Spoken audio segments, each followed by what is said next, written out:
Welcome to our channel Mathematician.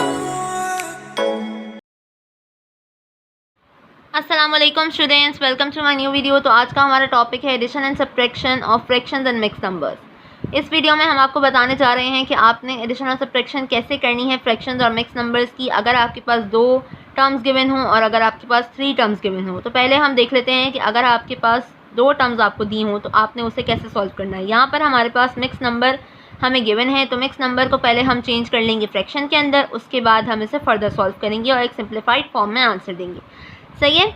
तो यहाँ पर हमारे पास जो है वो एक मिक्स नंबर हमें गिवन है। मिक्स नंबर को हम इस तरह सॉल्व करते हैं कि ये जो डिनोमिनेटर होता है, डिनोमिनेटर को आप मल्टीप्लाई करते हैं इस होल नंबर से, फिर होल नंबर से मल्टीप्लाई करके जो भी आपके पास आंसर आता है उस आंसर को आप न्यूमरेटर में ऐड करवा देते हैं। ठीक है, बिल्कुल इस तरह 6 5 × 30 एंड 30 + 1 31/5, 31/5 माइनस 2 10 × 20 एंड 20 + 3 23/10। ठीक है। अब यहाँ पर आप देखेंगे कि जो डिनोमिनेटर हैं वो अनइक्वल हैं, तो डिनोमिनेटर को इक्वल करने के लिए आप क्या करेंगे कि 5 के टेबल में देखेंगे कि 10 आता है या नहीं आता है। तो 5 के टेबल में 10 आता है, 5 2 × 10 होता है, तो आप इसको 5 को मल्टीप्लाई कर देंगे 2 से। तो जब आप नीचे मल्टीप्लाई करेंगे तो आपको न्यूमरेटर में भी उससे मल्टीप्लाई करना होगा 2 से। ठीक है, जब आप डिनोमिनेटर में करते हैं तो आप जो है वो न्यूमरेटर में भी करेंगे। सही है। तो फिर इस तरह होगा 31 × 2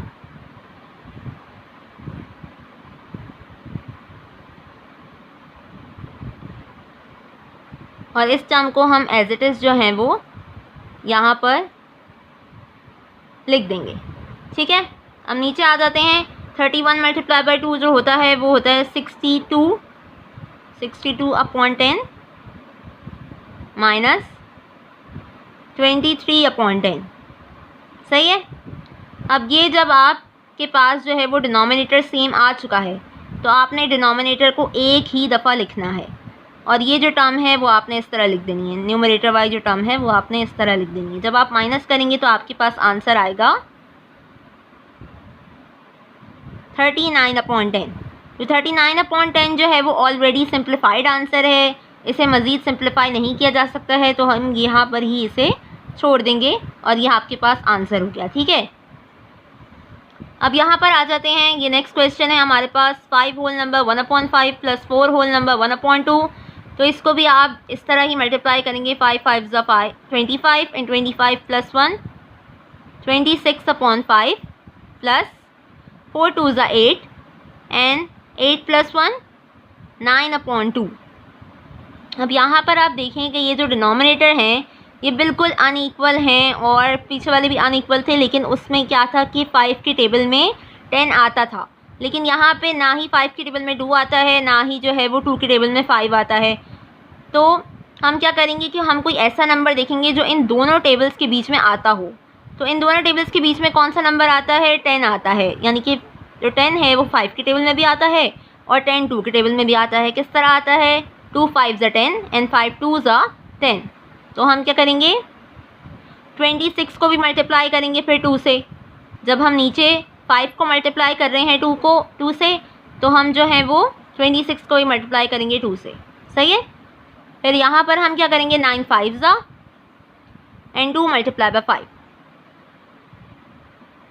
अब ये आपके पास डिनोमिनेटर सेम आ गया हुआ है, तो डिनोमिनेटर को आपने एक दफ़ा लिख लेना है और ये 26 × 2 52 हो जाता है। 52 + 45, 52 + 45 आपके पास हो जाएगा 97/10। तो ये भी ऑलरेडी सिंप्लीफाइड आंसर है, इसको भी मज़ीद सिंप्लीफाई नहीं कर सकते आप लोग। ठीक है। आई होप आपको ये समझ आया होगा 2 टर्म्स वाला।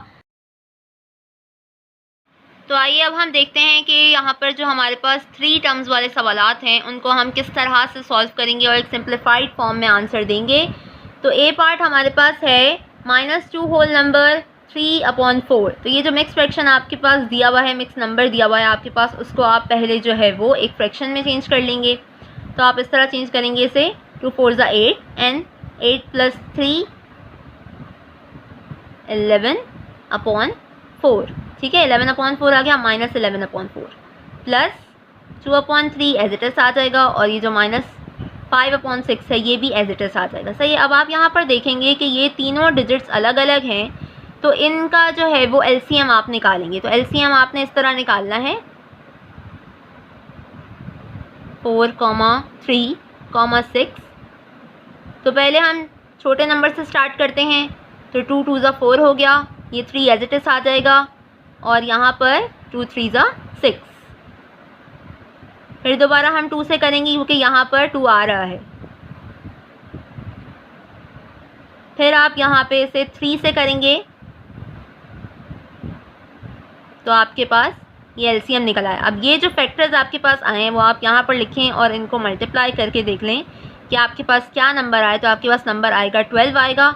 तो 12 जो है वो एलसीएम हो गया। सही है। अब आप जो है 4 को किससे मल्टीप्लाई करेंगे कि आपके पास 12 आंसर आ जाए। तो 4 को आप 3 से मल्टीप्लाई करेंगे। जब आप 4 को 3 से मल्टीप्लाई करेंगे तो आपको 11 को भी 3 से मल्टीप्लाई करना होगा। तो -11 multiply by 3 upon 4 multiply by 3 plus 2 multiply by 4, क्योंकि आपने 3 को 4 से मल्टीप्लाई किया तो 12 आया। और यहाँ पर आपने 6 को 2 से मल्टीप्लाई किया था तो 5 को भी आपको 2 से मल्टीप्लाई करना होगा। ठीक है। तो यहाँ पर आपके पास आ गया -33 + 8 -10। सही है। डिनोमिनेटर आपने जो है वो एक ही दफ़ा लिखना है। 12 आ गया आपके पास। अब यहाँ पर आपने क्या करना है, इनको ऐड कर लेना है। तो -43 + 8 अपॉन 12।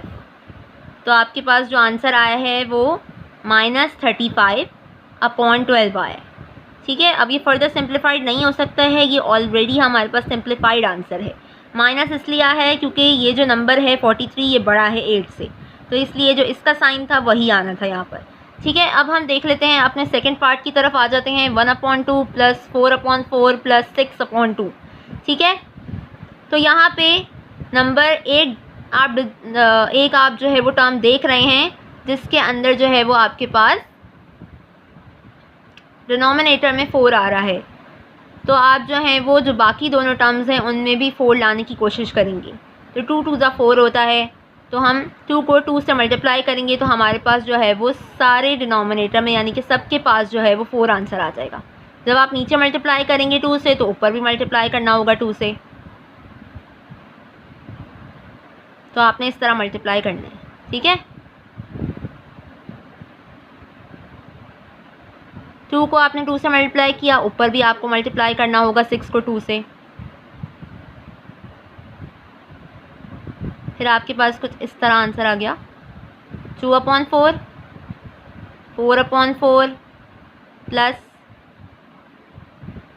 12/4। फिर ये जो डिनोमिनेटर है वो आपने एक ही दफ़ा लिखना है और इन जो न्यूमरेटर में जो नंबर हैं इनको आपने ऐड कर लेना है।